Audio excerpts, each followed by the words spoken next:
एक बूढ़े भिखारी को मैं अक्सर खाना खिला देती थी। धीरे धीरे वो मुझसे काफ़ी बातें करने लगा। एक दिन अचानक बूढ़ा भिखारी मेरे घर आ गया। रात होने वाली थी तो वो मेरे घर ही रुक गया। उस दिन मेरे पति भी घर पर नहीं थे। अगली सुबह जब मेरी आँख खुली तो मेरे पैरों तले से ज़मीन निकल गई, क्योंकि मैं एक घने जंगल के बीच टूटी सी झोपड़ी में थी और बूढ़ा भिखारी मेरे साथ। वो भिखारी मुझे ले जा रहा था। मैं डरते हुए बस चलती जा रही थी। मैं उस बूढ़े भिखारी को बहुत दिनों से जानती थी, लेकिन उसने मेरे साथ ऐसा क्यों किया? मैं सोनम हूँ, एक छोटे गांव में रहती हूँ। हमारे परिवार का गुजारा खेती बाड़ी से चलता है। मेरे पति और मैं दोनों मिलकर खेती का काम करते हैं। हमारा एक बेटा और एक बेटी है। हम गरीब हैं, लेकिन घर में प्यार और शांति से रहते हैं। यही मेरे जीवन का सबसे बड़ा सुख है। हमारा छोटा सा गांव है, इसलिए गांव में सब सामान ना मिलने के कारण छोटी बड़ी चीज़ों के लिए शहर जाना पड़ता है। मेरे पति शहर आने जाने के लिए एक छोटी गाड़ी लेने की सोच रहे हैं, जिसमें सामान भी आराम से लाया जा सके। मैं भी अक्सर शहर जाती रहती हूँ, कभी घर के तो कभी खेतों के काम के लिए। जब भी मैं शहर जाती तो वहाँ एक मंदिर के पास एक बूढ़े भिखारी से ज़रूर मिलती हूँ।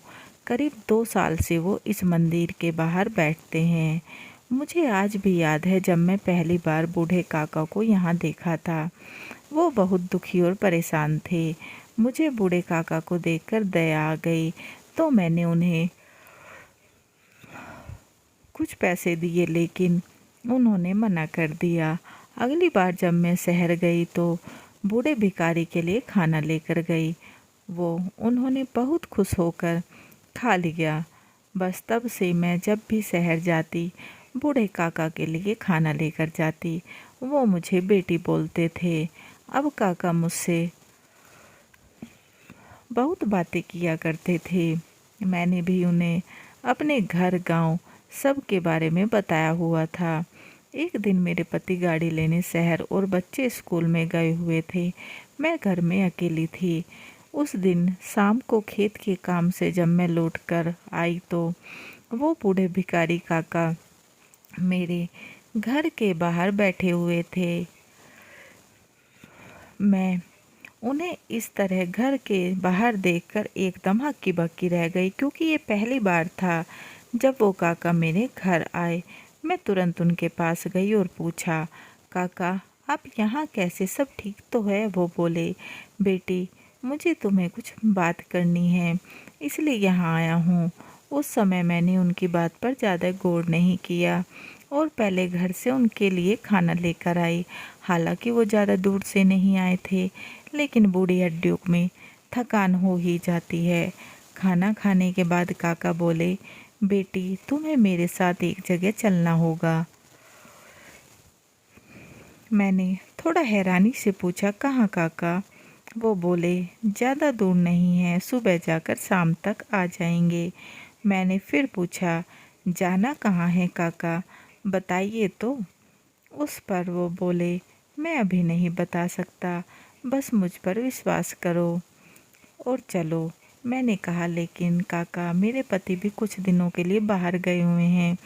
मेरी बात काटते हुए बोले, मैं जानता हूँ तुमने बताया था, इसलिए ही तो अब आया हूँ।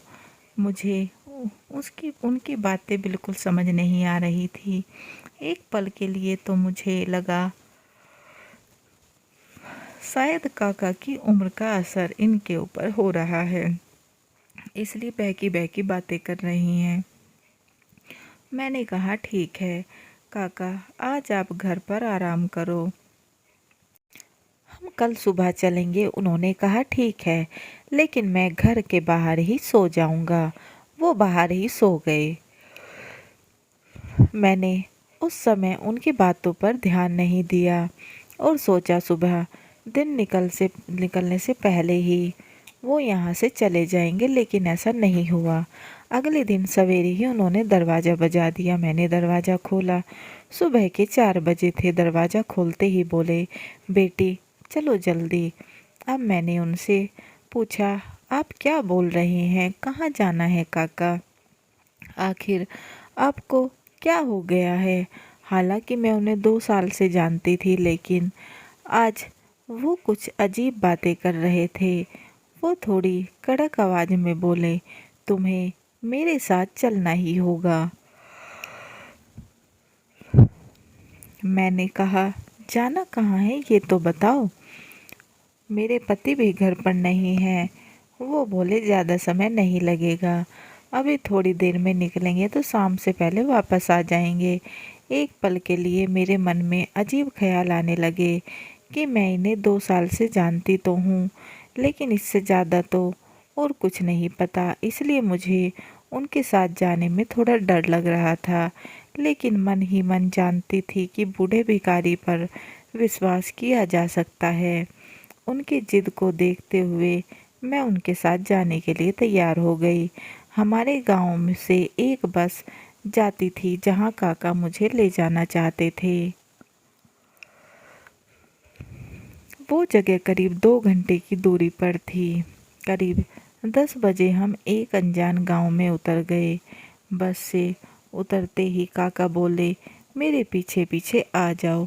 काका धीरे धीरे चल रहे थे और मैं उनके पीछे पीछे चलती जा रही थी। कुछ देर पैदल चलने के बाद हम एक घने जंगल की ओर जाने लगे।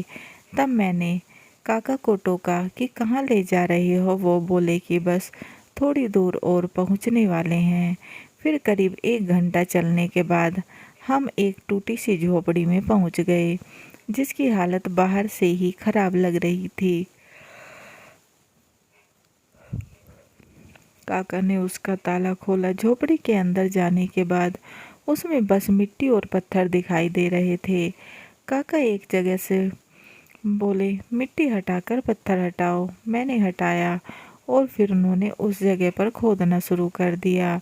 धीरे धीरे खोदने के बाद उन्होंने वहां से 2 बड़े बड़े घड़े निकाले। उन्होंने उन घड़ों को साफ कर उन पर से कपड़ा खोला और मुझे दिखाया। वो घड़े जेवर और मोती से भरे थे। मैंने देखते ही पूछा, यह क्या है काका, और किसका है? वो बोले, बेटी यह सब मेरा है और अब यह तुम्हारा है। मैंने हैरानी से कहा, यह क्या कह रहे हो काका, और यह सब आपके पास कहाँ से आया? उन्होंने कहा कि अगर यह सब मैं तुम्हें पहले बताता तुम विश्वास नहीं करती, हो सकता है मुझे पागल समझती, इसलिए मैं तुम्हें बार बार कह रहा था कि मेरे साथ चलो। उस दिन पहली बार उन्होंने अपने जीवन के बारे में मुझे बताया। वो बोले, बेटी यह सब धन दौलत मेरी और मेरे पिता की कमाई है, और ये तो कुछ भी नहीं। हमारा खानदान बहुत रईस था, घर, बहुत सारी जमीन, सब कुछ था, और एक दिन मेरे बेटे ने मुझे घर से निकाल दिया। अभी वो घर जमीन उसके पास है। उसे इस संपत्ति के बारे में भी पता था, लेकिन जब उसके बार बार पूछने पर भी मैंने उसे नहीं बताया तो उसने मुझे घर से धक्के देकर निकाल दिया। उस दिन मैंने अपना घर हमेशा के लिए छोड़ दिया था और अपने गांव से दूर आकर उस मंदिर के बाहर भीख मांगने लगा। और तुम बहुत नेक दिल हो बेटी, तुम में मुझे अपनी बेटी की छवि नजर आती है। मेरा अब क्या भरोसा कितनी सांसें बची हैं, इसलिए मैं चाहता हूँ यह सब तुम रख लो। काका की कहानी सुनकर मेरी आंखें भर आई। मैंने कहा, काका अपने कर्मों का सबको ही यही भोगना होता है। माया इंसान को अंधा और अहंकारी बना देती है। मेरा और आपका रिश्ता तो निस्वार्थ है। मैंने कभी आपसे कुछ नहीं चाहा और आज भी मैं इस माया को नहीं लूँगी। इस पर मेरा कोई अधिकार नहीं है। मेरी बात सुनकर काका अचंभित रह गए। इस इंसान के चोले में हमारा कर्म करना ही चाहिए और आप एक पिता होने का धर्म निभाएं। जो आपकी संपत्ति है उस पर आपके बेटे का अधिकार है। तो आप उसे ही दें, मैं इसे कभी नहीं ले सकती। उसके कर्मों का फल उसे मिलेगा और हमारे का हमें। काका बोले, बेटी यह बहुत धन है, एक बार सोच लो, जीवन आसानी से बीत जाएगा। मैंने कहा, काका यह धन दौलत आपकी है, आपके पास ही थी, क्या आपका जीवन आसानी से बीता? क्यों आपको मंदिर के बाहर भीख मांगनी पड़ी और इस दौलत को यहाँ छुपा कर रखना पड़ा? जो पैसा रुपया आपके घर परिवार में शांति खुशहाली ना ला सका, वो मेरे साथ क्या ही करेगा? हम जो मेहनत करके कमा रहे हैं, उससे मेरा जीवन अभी सुख शांति से बीत रहा है। मुझे माफ़ कर दो काका। मैं तो कहती हूँ आप भी जिद छोड़ो और यह दौलत बेटे को देकर सुकून का जीवन बिताओ। काका बोले, बेटी मैंने तो सोचा था आज यह दौलत देकर तुम्हारा जीवन संवार दूंगा, लेकिन तुमने ही जीवन का महत्वपूर्ण पाठ पढ़ाकर जीवन का महत्व समझा दिया। हमेशा खुश रहो बेटी। मेरी बातें सुनकर वो वहीं बैठ गए। उन्होंने कहा, बेटी अब तुम जाना चाहो तो जा सकती हो, मैं थोड़ी देर यहीं रहूँगा। मैं वहाँ से वापस आ गई। मेरे मन में बहुत सुकून था। करीब 1 सप्ताह बाद मैं फिर शहर गई। मुझे काका मंदिर के बाहर ही बैठे दिखाई दिए। मुझे देखकर काका बहुत खुश हो गए। मैंने उनके पास गई तो बोले, बेटी मैं दे आया सब बेटे को। मेरे मन से बोझ उतर गया। मेरा परिवार अगर दौलत का भूखा था तो मैं भी तो वही कर रहा था। वो लेने के लिए गलत कर्म कर रहे थे और मैं ना देने की जिद पर अड़ा था। गलती तो दोनों ही कर रहे थे। बेटी तुम गरीबी में भी दौलत को ठुकरा सकती हो तो मैं, मेरी तो सांसों का ही क्या भरोसा। आज मुझे सच भी शांति मिल रही है। आज बूढ़े काका के चेहरे पर अलग ही खुशी थी, जिसे देखकर मुझे भी बहुत अच्छा लगा और हमेशा काका के लिए खाना लेकर जाती हूँ, जिसे वो बहुत चाव से खाते हैं। कहानी कैसी लगी कमेंट बॉक्स में ज़रूर बताएं और चैनल को लाइक एंड सब्सक्राइब करना ना भूलें एंड बेल आइकन को ज़रूर दबाएं, ताकि ऐसी ही अच्छी अच्छी कहानियों के नोटिफिकेशन आपको मिलते रहें। And please guys support my channel. समाप्त।